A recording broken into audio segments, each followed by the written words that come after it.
As a gamer who grew up through the awesome 80s, 90s, 2000s, and to today, there's so many characters that have been left on the shelf over those years. Games and ideas left, languishing, gathering dust in some developers' minds on a reach in and go, come on, let's get these games back out there. Let's take it forth and see what else we can do. So today we're looking at Sega. We're looking at Sega's archive of what they've got hidden in the cupboards that really need to be brought back to today's generation. We count down the top 20 Sega games that need to be brought back.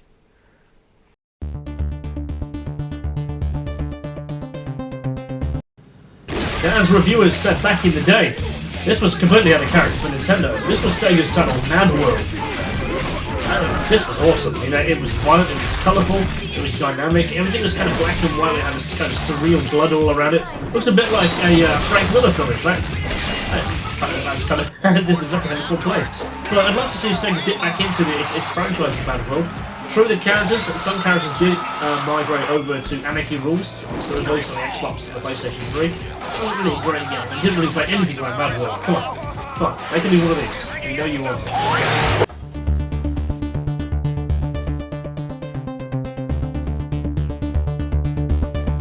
The puzzle game era kind of feels like it's a little bit over. There's not many puzzle games today like there used to be. Not during the arcade, the 8-bit and the 16-bit era. There was tons of puzzle games out there, really was. And of course, all led from the pack by the domitable Tetris. But Sega had its own spin on that. It had a game called Columns.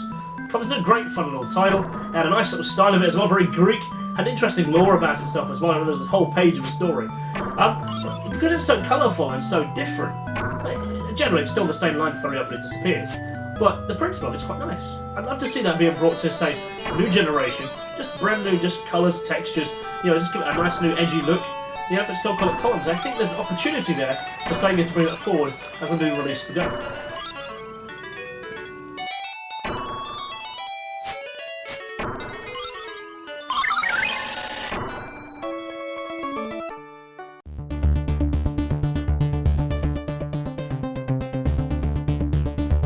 Okay, imagine this. The year is 1995. You have the Sony PlayStation and the Sega Saturn set to do war across the world, but also you have a bit of love, a ray of light coming out of the Sega Mega Drive. And that was a game called Comix Zone that came out that year. It was a fantastic title. It had you playing as a character called Sketch in a kind of quasi way that interacted with the fourth wall. As you played your character, it was dropped in from the real world, sort of, into the comic book world of the video game, where you obviously literally went from panel to panel with comic speech bubbles and action going on there. A brilliant variety of moves, some hand-drawn animation. It looked really cool and really innovative ideas. I'd like to see this come ported across, not as a direct port, as a new title for the likes of smartphones and tablets, where perhaps you can have the comic itself and your character moving around the page. I think it'd be really cool. Currently the levels were made up of about 2 pages, and you played another world or another zone. I'd like to see this come across to our modern platforms, because Comix Zone really stands the test of time in its play ability.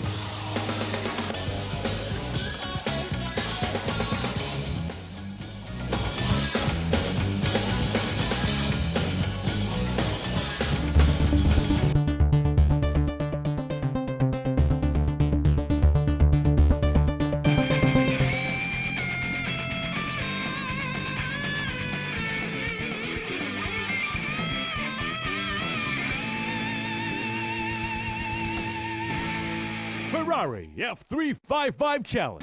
For those who went to the arcades in the early 2000s, you would have seen a monstrosity of an arcade game. That was Ferrari F355 Challenge. A massive Ferrari sitting with 3 screens, front, middle, left. It was beautiful to see. It was ported to the same Dreamcast. Arcade perfect in many ways. Also adapted to split screen option, online functions, online replay ability, you can play with ghosts of other people.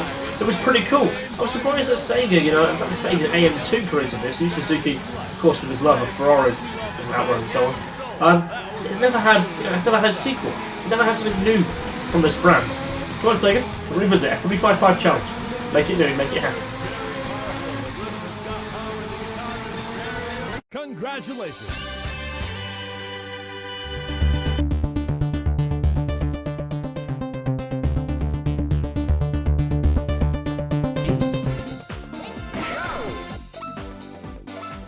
If there's one game that I'm surprised it has never been re-released for more recent tablets and more recent devices, even the Nintendo Wii U. That's Sega's Super Monkey Ball brand. I'm surprised this has not been released since. Why don't maybe Sega's keep it on hold? But if you want to print money, you want to keep your games current, you want to have a presence out there in the gaming market, Super Monkey Ball, easy win, easy win. But Sega's up there.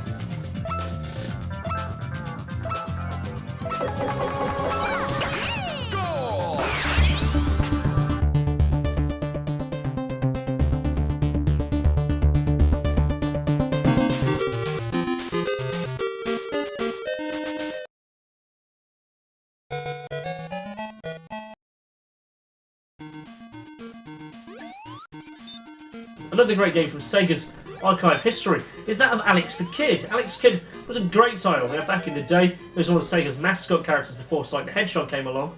And compared to the likes of Mario, it was similar in the fact that you have effectively left to right jumping platform game, but at least Alex the Kid had the ability to punch compared to the Punchy Plumber.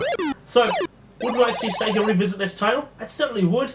We have seen only a handful of titles back in the day that came out. We've seen him teased in the sense that he came as a playable character in All-Star Racing Transform. Or we'd like to see more of Alex the Kid. Would you?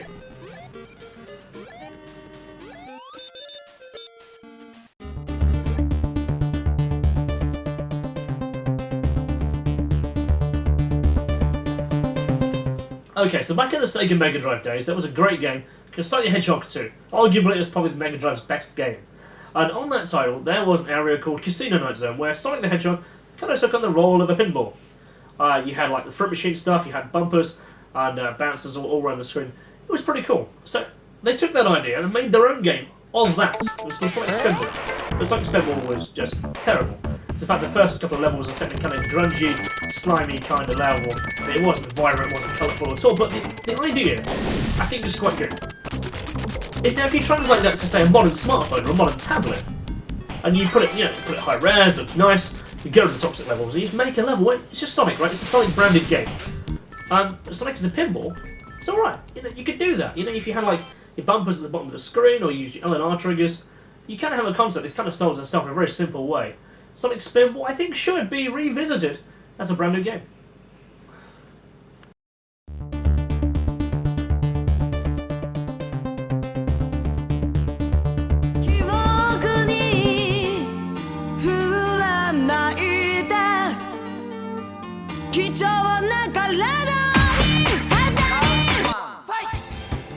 Okay, so the year is 1997. There's arcade beat-em-ups in thralls out there, from 2D1s to 3D1s. One of the great ones that perhaps have been missed in more recent years, I'm surprised it doesn't have a sequel, that is Sega's Last Bronx.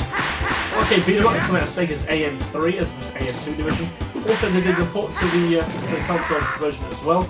It's a very dark, Japanese, gritty, urban beat-em-up featuring combat weapons as well. Surprisingly, Sega actually managed to get nunchucks in this. If you remember, showlights did not get nunchucks translated to the UK. It didn't happen, licensing issues aside. But Sega's one did. Dirty underground Japanese fighting, with a lesbian twist in there. It was pretty awesome. Yeah, I'd love to see this game be revisited.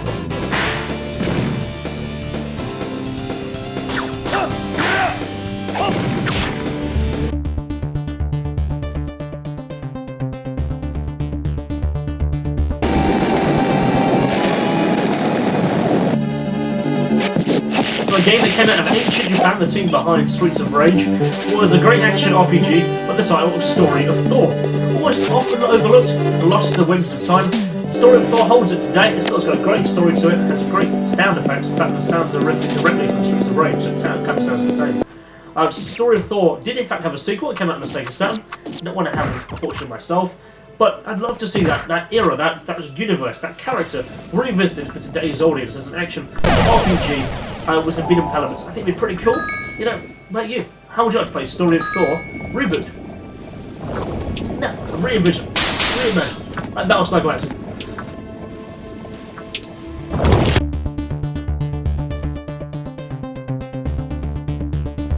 So for the golden age of gaming, that was the arcade, and also coming on to the mainstream consoles of the 8-bit and 16-bit era. One title that Sega had under its wing that I'm surprised has been rarely revisited ever since, and that is Sega's Golden Axe. You had literally Axe Battle, you had Gillia's Stone Ahead, and Tigress Flare, whose name just popped back into my head after all this time. But we have not seen them revisited ever since. I believe there was 3 official titles. There was a couple, I'm sure there was another arcade game as well. There's been some great fan games out there on Beats of Rage engine. I believe Gold Axe was revisited back on the Xbox 360. They're told that perhaps is just best shelved and never played. But you can do so much more with this. And a great Conan the Barbarian style universe to play it with the sandbox. I love to see Sega revisit this, perhaps in the style of, so to say, Mad Max. You know, you have an open world. You know, it's just a kind of a dystopia of a fantasy style epic, and you can just play your characters and explore that universe. That's the way that I would envision it. But perhaps you have ideas of your own. Perhaps we'd like to see Sega revisit this franchise. Would you?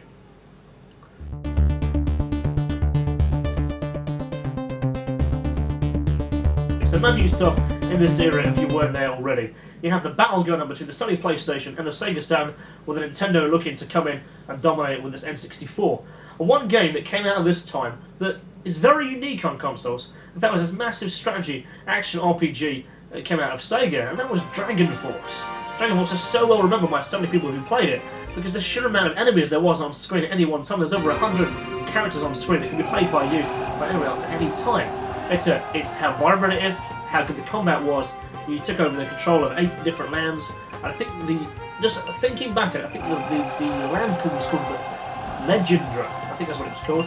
You had these kind of 8 commanders that you could kind of take over, these generals, and it was a action strategy RPG like nothing before. There's been nothing else since like it since that. There was Dragon Force 2 that came out. That came out in 1998 at the twilight of the Sega Saturn. That only had a Japan release. We never had that in the West at all. But fans took it upon themselves to translate that game and bring it to us fans over here. And it's a really great game. I've had a opportunity to play it more recently, and I'm going, man, we need more of this. So Sega, revisit Dragon Force. You know, bring your characters forward, put them into another game, cameo them, or bring us this game again.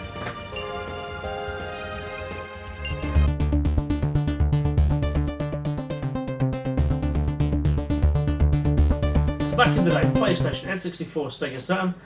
PlayStation had cool borders. The N64 had 1080 snowboarding. The Sega Saturn had steep slope sliders. A great title back in the day.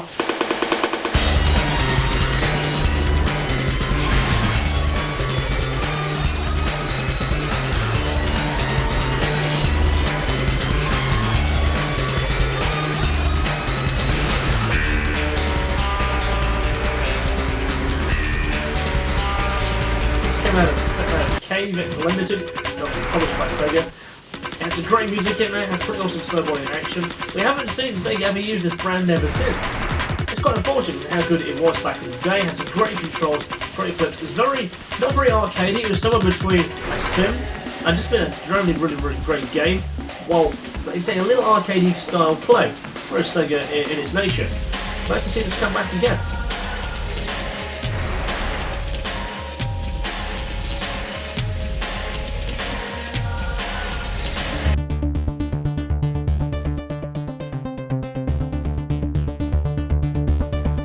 So from the Dreamcast era of gaming, Sega's last console, one of the great RPGs that stands out on that console is a title known as Skies of Arcadia. And it's going to have much love, and I know there's going to be a lot of people right now who goes, "Oh, he spoke to me, that's my game." And rightfully so, because that game stands the test of time. It's awesome, it's beautiful, it's vibrant, has a great story that stands up really well against all the other RPGs of its time in today. But the one thing that stands out more about that than anything else, that you had Sky Pirates. Your team was a bunch of Sky Pirates who flew in a flying ship. Amazing.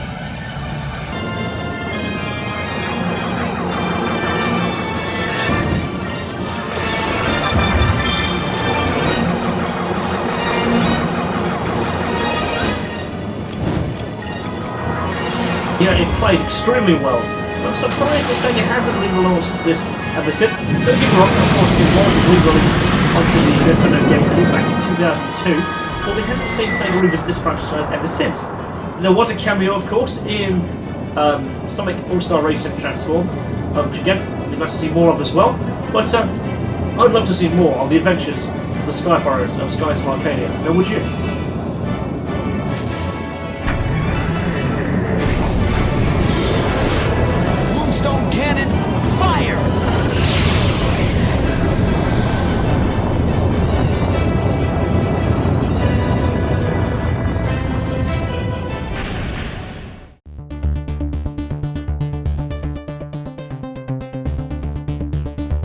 back in the mascot days of characters linking to consoles, there were, of course, Mario, there was Sonic, but Sega also had something special up its sleeve. It had Echo the Dolphin.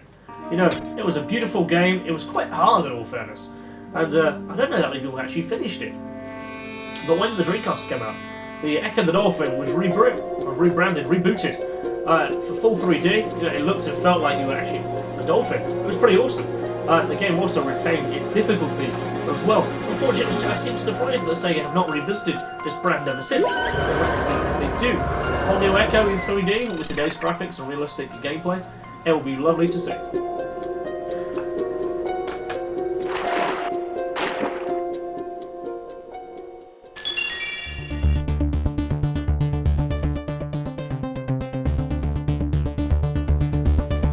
Now, of those great Mega Drive days, there were some great RPGs, as you know. One of those awesome ones was Landstalker. Landstalker did in fact get a sequel. It was called Dark Savior. It was released on the Sega Saturn. Of course, I have mine here. Case is a bit battered, but awesome game nonetheless. I'm surprised that Sega hasn't managed to revisit this. I mean, you had an unparalleled, 3D isometric. I say isometric, you could rotate the camera. It was pretty cool. It had a really vibrant animation going on. You had a great sprawling story. You had a sky and dungeons, and it was a hack and slash style in an action RPG. So I'm surprised that Sega have never revisited this brand ever since. I mean, one thing I can remember, the entire opening level of this game was set on a massive ship. It was a massive ship. Don't know how fast you traverse this area, this level, with a mix of puzzles and combat.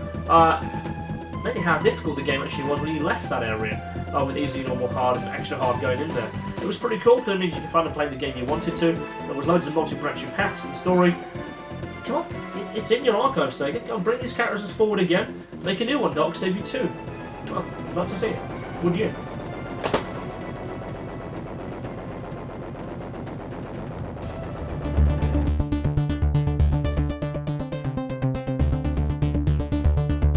Okay, if you went to the arcades, 1995, 1996, not only would there have been a huge amounts of people around Tekken, but a huge amounts of people around Virtua Fighter, Sega Rally Daytona, but one game that I was always surprised that ever worked at the arcade, and it came out of Sega, and that is a game called Decathlete, also known as Athlete Kings.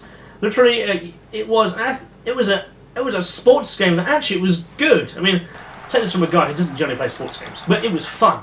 You know, what they said, you had characters from all around the world who had their own unique characters. In fact, the British guy was a guy called Jensen, who was this massive black guy, had like this zebra-like leotard on and a massive afro. He kind of has a wacky out of the way of characters, but actually it was a lot of fun.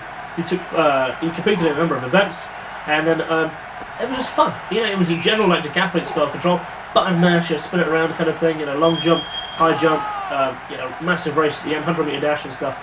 It was pretty cool. It was a lot of fun. It had a sequel, a winter one called Winter Heat, added a couple more characters into the mix. And of course, there was lots of snowboarding, skiing. And it was cool as well. It was very fun to play. These were released also on the Sega Saturn, and I'd like to see Sega revisit this. I mean, don't get me wrong, I do know they do their Winter Olympics, the Summer Olympics. They kind of have the same style of gameplay. It kind of does have the Sonic characters, I know, and the Mario characters, but it's nowhere near as fun as Decathlete, Athlete Kings, or Winter Heat ever was. So come on, let's revisit this one and make it new for the next coming years.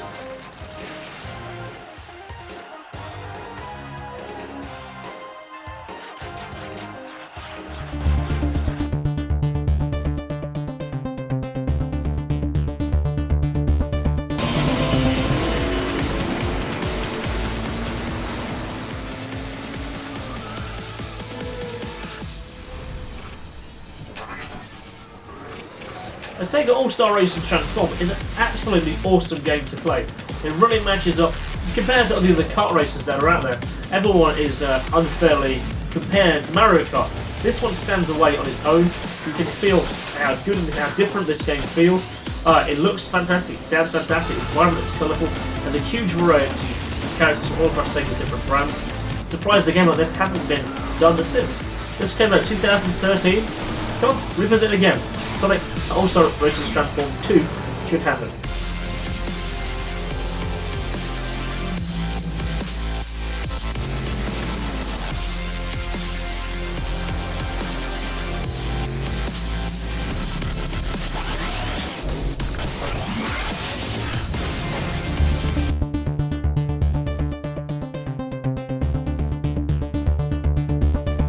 Shining Force.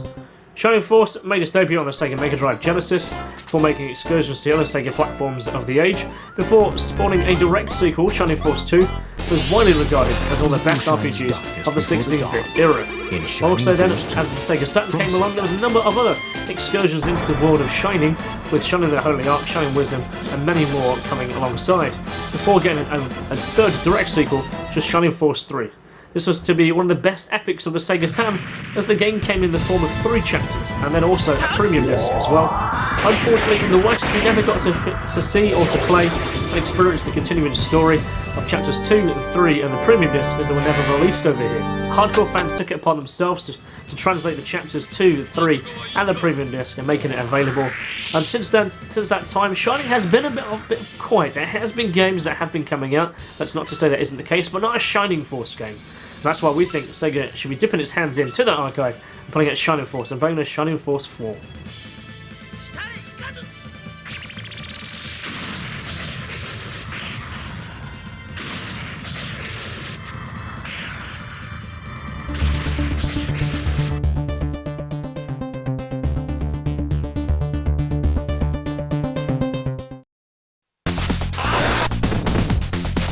One of the true masterful games on the Sega Mega Drive was the Streets of Rage series, made by Ancient and Sega, ahead of the arcades. It came to console. It was unparalleled in terms of its story, how vibrant and colourful its characters were, and great its moveless was. Its moveless in terms of its squad beat 'em up style was unparalleled compared to anything else that was out of the time. And arguably, there's not many games that have that variety level of moves to today. It also came out with some awesome music as well. It hasn't been revisited. It was 1994 its last official release. I say official because, of course, there has been Streets of Rage remake, some of the fan made stuff over on the Beats of Rage engine, which are really great, really a lot of fun. But I'm surprised that Sega hasn't taken the mantle by them and brought this back forward a few more times. It hasn't stopped them trying though. There has been a couple. Dynamite Decker, which was a die-hard arcade, was once going to be called Streets of Rage 4. Also Fighting Force, that came out of called designing Derby. That was originally going to be called Streets of Rage 4, never happened. So it's not like Sega hasn't had an interest in making number 4 happen. But let's make it happen. It's been 20 years, 21 years. Come on. Sega, get Streets of Rage up and running.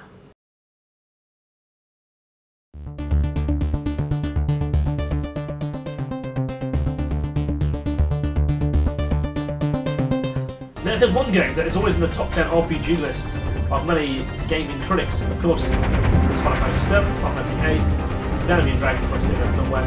But one that's always there is Panzer Dragoon Saga, one of my crown jewels of my collection. I love this game. This game is absolutely beautiful. When it first came out, it still plays so well even today. And we've never seen Sega dip back into this as a brand or as a game ever since. Arguably, of course, there was Panzer Dragoon Ultimate that got released on the Xbox original. Of course, we know the development team are working on a game called Red Dragon for the Xbox One. But in terms of Panzer Dragoon, this game had such an epic scope, and everyone who played this, it says it touched them in some way. I'd love to see them revisit this universe because it still has so many stories to tell. Hopefully you feel the same. Come on, Sega, make it happen.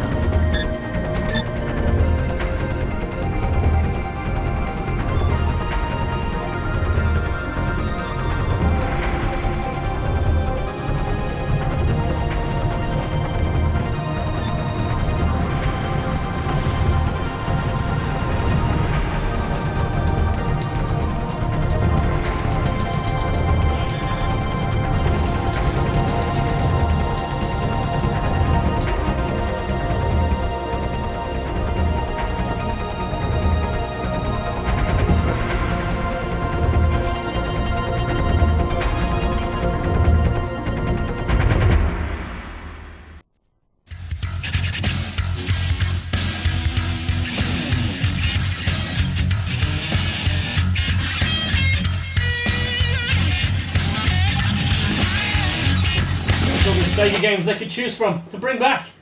Look at them. Oh my god, there's another one. There's another one. There's another one. No, never throw a Dreamcast game. Oh my. Holy focus on. These things are just like impossible to replace. Sorry, breakable.